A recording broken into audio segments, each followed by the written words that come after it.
Nós finalizamos aqui falando do projeto da Conexão. A senhora deu o site para entrar, pegar alguns depoimentos, a gente vai falar a respeito desse projeto, mas eu queria que a senhora divulgasse aí o site do sindicato. É www.sindvarejistacampinas.org.br. Tá, muito bem. Vamos falar do projeto Conexão. Como é que surgiu a ideia de se fazer esse projeto? Você estava me falando que durante a captação de imagens, de alguns depoimentos, teve alguns momentos emocionantes. Eu gostaria que você trouxesse para o nosso telespectador que está nos acompanhando, vendo uma mulher, conforme eu falei, da nova geração, mas que representa muitas e muitas mulheres que estão hoje inseridas no contexto, inseridas inclusive no comércio varejista. Eu gostaria que você falasse a respeito do projeto e dos momentos assim de emoção que foram captados e que estão aí no site do Conexão. Esse projeto, o Conexão Social é um braço do Sindvarejista no lado de responsabilidade social. Então, o que o comerciante tem a ver com essa tal de responsabilidade social? É um tema novo. A gente começou a trabalhar nesse tema em 2006. E era a grande pergunta, né? O que o comerciante tem a ver com isso? Ao nosso modo de ver, ele tem tudo a ver. Porque é ele que está em contato direto com o consumidor. Tá? É ele que dita a regra do jogo. É através do comerciante que se muda a moda, o seu modo de vestir. É através das ofertas que eu tenho no meu supermercado, você come bem ou mal. Então, esse é o papel do comerciante. Ele também revê na história dele qual o papel que ele tem dentro da comunidade onde ele está inserido. Mas ele tá entendendo aos poucos de que ele não é um simples veículo de faturamento que está ali inserido naquela comunidade, naquela população, e que aquela população vivendo bem vai fazer com que ele viva melhor ainda. O comerciante está com essa consciência de não ser aquele que vai buscar o dinheiro e depois some. Ele está com essa consciência de que quem convive ao seu lado também tem que ter uma vida decente? Então, este projeto veio para colocar isso e para ressaltar algumas atividades que o comerciante já vem praticando e não sabe que chama responsabilidade social. Então, a gente foi garimpando essas histórias e nessa região nós começamos assim, a grande dificuldade dos comerciantes lá, a grande reclamação, eu digo, era a minha comunidade... Quando a gente fala lá, é a região do Ouro Verde. Região do Ouro Verde. Tá. A grande reclamação era que o pessoal morador não comprava na região. Como que a gente vai resolver essa história, né? Porque eu tenho muitos atrativos, eu tenho shopping centers em Campinas e ainda mais 3 a serem inaugurados.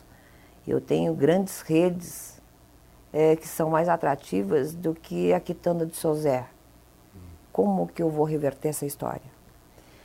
Então nós começamos levantando a história de vida desses empreendedores que foram os pioneiros nessa região. E levamos à comunidade a história de vida desse pessoal. Então nós fizemos a aproximação do comércio com a comunidade. A comunidade passou a entender qual é o papel do comerciante naquela região. Uma história que a gente conseguiu levantar e que a grande maioria não conhece, que é o posto policial. O posto policial existe porque os comerciantes se cotizaram e compraram o terreno. Tá? Então são histórias, eu digo assim, o povo precisa saber da sua história, tá?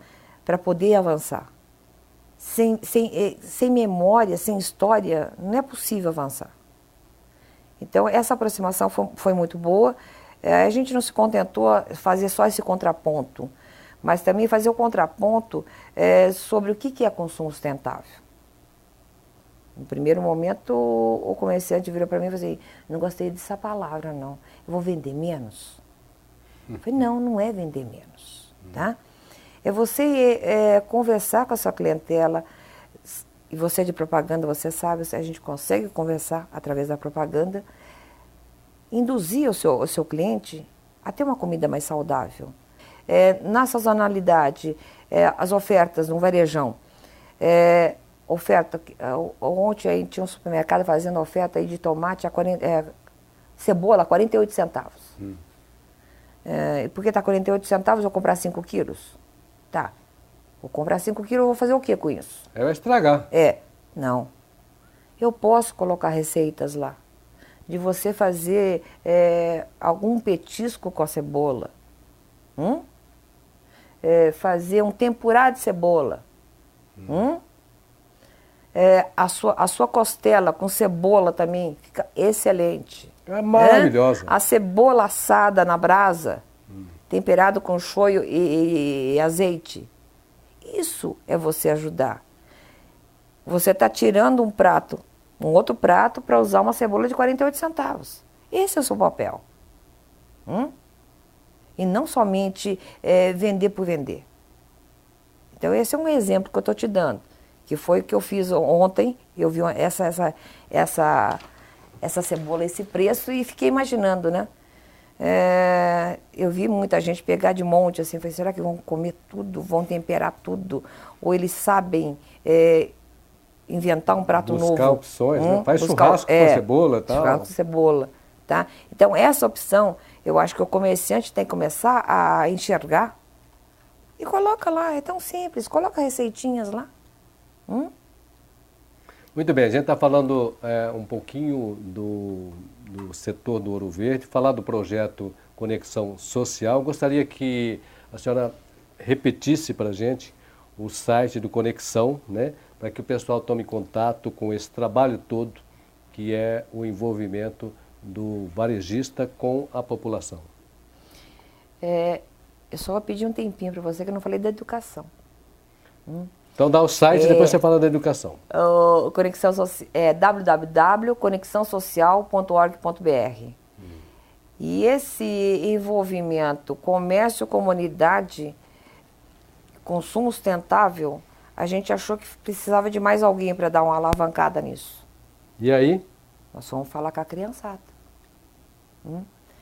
A princípio, o nosso projeto era para falar com uma sala de aula. Mas a gente não conseguiu sair da escola. Na primeira escola, na André Tozella, nós falamos com 700 alunos. E agora, nesse segundo momento, nós estamos na Carmelina. E esse projeto foi muito bom, porque ao dizer consumo sustentável, a gente introduziu uma ferramenta para as crianças chamada orçamento familiar. Nós adultos temos assim uma vergonha de dizer aos nossos filhos quanto que a gente ganha. Nossos filhos não sabem quanto a gente ganha. Então, quando a gente diz para mais vergonha ou mais medo, dona Saída? Eu não sei, nós não fomos educados a abrir as contas na nossa família. E seria muito simples se todos nós nos sentássemos e disséssemos assim, papai ganha tanto, mamãe ganha tanto, temos essa despesa de água, de luz, de telefone está um absurdo, né? De alimentação, de transporte, e a criançada assustou que a gente pôs transporte e gasolina. Por que transporte e gasolina? Transporte é ônibus, gasolina é o carro. Então nem isso a criança sabia fazer essa diferenciação. E esse orçamento, essa cartilha de orçamento, a gente deu para a criançada no antevéspera de um feriado prolongado e pedimos que levassem para a casa deles, para ser discutido. Qual o nosso mote nisso? Um pai, quando diz para uma criança, não dá para atender seu pedido, comprar um celular novo. A criança não entende. O pai fica angustiado de não poder dar. Mas quando a conta tá ali, a amostra de todos sabem se existe dinheiro para fazer extravagância ou não. Se gastar menos com o telefone, talvez coma melhor, né? Nós, no segundo momento, levamos a planilha da família de um personagem Porque nós temos 2 personagens para falar do orçamento familiar, que é a professora Poupança e o professor Gastão. O próprio nome já diz. Então, com esses 2 personagens, a gente fala de forma lúdica para a criança o que é um orçamento familiar. E esse orçamento familiar foi montado na família do Gastão e foi levado para as crianças que foram separadas em equipe para dar um jeito na conta do professor Gastão, porque ele tinha que sair do vermelho. Então, as economias eram muito interessantes. Então, é muito gostoso você observar a criança. Aquele grupo tirou da mãe do Gastão a ida à manicure semanalmente. O outro grupo tirou o celular, pôs o celular limitado a tantos minutos. O outro grupo tirou o refrigerante. Então é muito interessante observar como e de que forma cada grupo deu um jeito na conta do Gastão e o Gastão conseguiu sair do vermelho. Essas histórias são contadas no site da Conexão Social? Temos um site Conexão Social e temos também, nós criamos uma família chamada Família Oliveira, que é o Sidão, a Helena, o Júlio e a Patrícia. E o Júlio, ele tomou uma proporção tão grande nas meninas, que as meninas falam assim, e o Júlio? Quando o Júlio veio visitar a gente aqui na escola?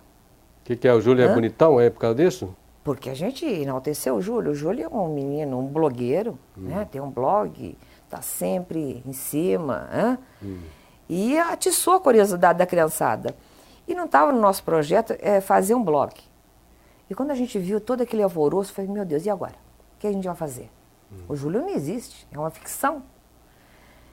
E vamos fazer um blog? Vamos fazer um blog, fazer a criançada conversar com o blog.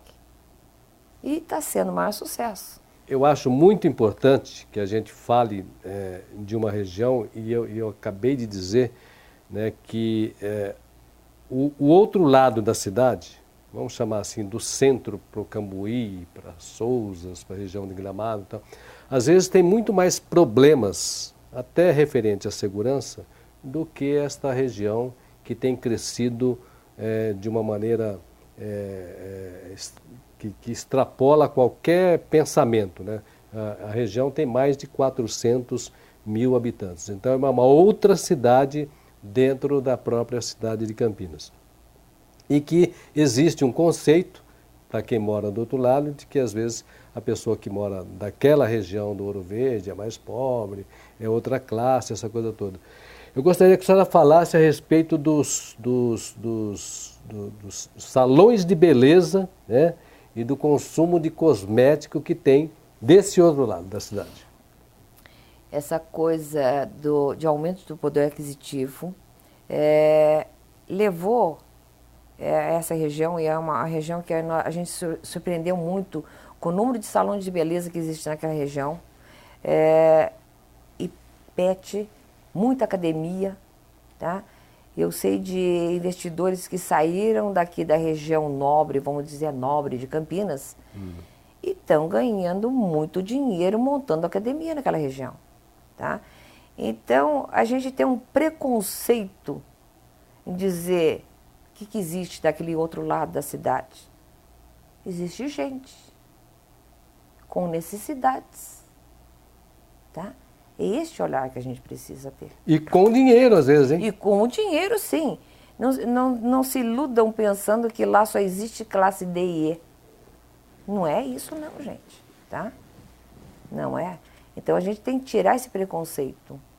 Tirar esse preconceito e ver que é uma nova, vamos dizer, são novos cidadãos naquela região. E que devem ter o nosso olhar, sim. O nosso olhar do comerciante, daquele que quer investir naquela região e vai ser muito bem aceito naquela região. Então tá muito bem. Dona Sanai Murayama Saito, presidente do Sindicato do Comércio Varejista de Campinas. Até a próxima.